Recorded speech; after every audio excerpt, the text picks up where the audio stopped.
ওপর হইতে প্রবাহিত এই যে অমৃত ধারা, ইহার মতো মিষ্টি আর কিছুই নাই।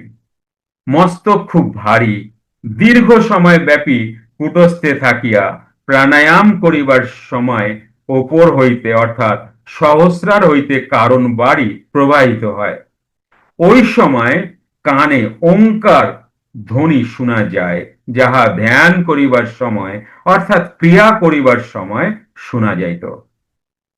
কূটস্থে ওই যে চন্দ্র দেখা যাইতেছে, উহার সামনে যে পর্দা বা আবরণ, তাহা পুনঃ পুনঃ প্রাণকর্ম করিতে থাকিলে চলিয়া যায় এবং স্বচ্ছ নির্বিকার চন্দ্র দৃষ্ট হয়।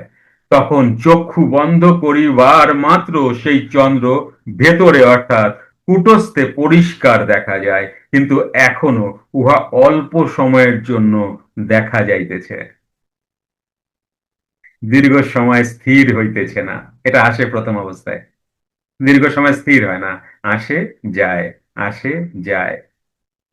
এবং এখন আমার এই শক্তি হইয়াছে যে যত দীর্ঘ বা লম্বা প্রাণায়াম করিতেছি, ততই বুঝিতেছি যে কিছুদিন পর আর বাহিরের শ্বাস বাহির হইতেছে না। এমন অবস্থায় বড়ই আনন্দ হইতেছে। কি হচ্ছে? কিছুদিন পর আর বাহিরে শ্বাস বাহির হইতেছে না। কেন? বাইরের শ্বাস ঢুকবে তবে না বাইরে যাবে, বাইরের শ্বাসের প্রয়োজনই আর নেই।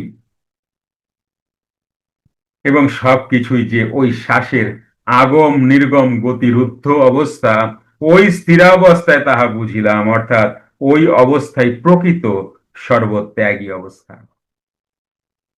ইহার পূর্বে যে ত্যাগ, তাহা বাতুলতা মাত্র। कासुर घंटा का ध्वनि कान में मालूम होता है जब ध्यान मन करे, जब ধ্যান মন করে। যখন ধ্যান করি অর্থাৎ ক্রিয়া করি, তখন কাসুর ঘন্টা ধ্বনি কানে শুনিতে পাই। খালি आंख से चंद्र देखा, सवेरे प्रणाम करते वक्त चंद्र सूर्य का एक में।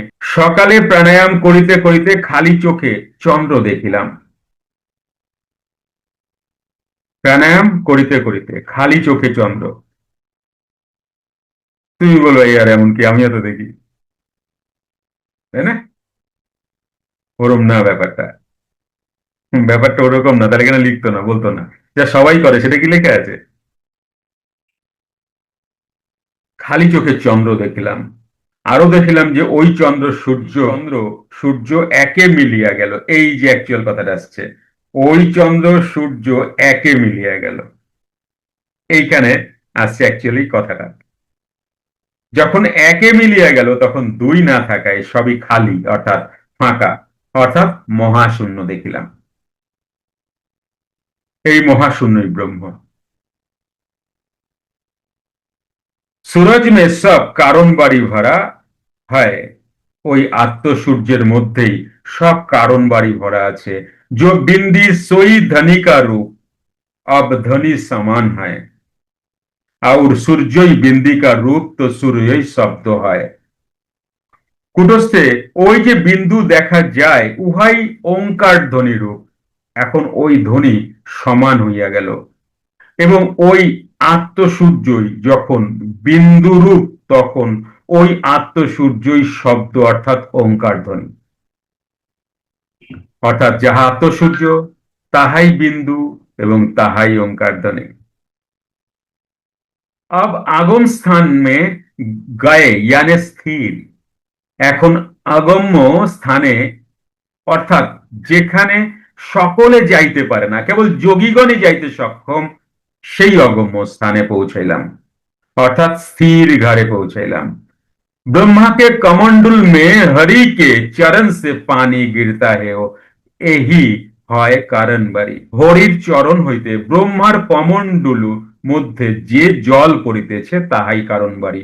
ব্রহ্মার কমণ্ডলু অর্থাৎ তালুরন্ধ, এবং হরির চরণ অর্থাৎ সহস্রার। তাহলে সহস্রারে পৌঁছানো যায় চরণ ধরে, হরিচরণ। হরিচরণ বুঝছে এবার? সহস্রার হইতে যে অমৃত ধারা তালুরন্ধে জিহ্বাগ্রে ঊর্ধ্ব জিহ্বা আসিয়া পড়ে, তাহাই কারণ বাড়ি। এই কারণ বাড়ি পান করিলে অমর হওয়া যায়, ইহাই তন্ত্র মতে পঞ্চম মকারের মদ্যপান, বাহ্য মদ্যপান নহে। চলো তাহলে আজকে বাড়ি যাই না, ঠান্ডা পড়ছে খুব। কেমন? হম, ঠান্ডা পড়ছে, চলো বাড়ি যাই। আনমিউট করো সবাই।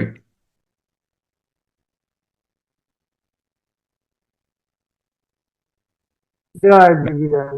জয় জয় বিরাজ, জয় বিরাজ, জয় বিরাজ। সকলের মঙ্গল সবার হয়। মঙ্গল করো, সবাইকে ভালো রাখো, সবার মনোবাসনা পূর্ণ করো, সবাইকে আনন্দে রাখো। তথাস্তু, তথাস্তু, তথাস্তু। ভালো থাকো সবাই। টাটা।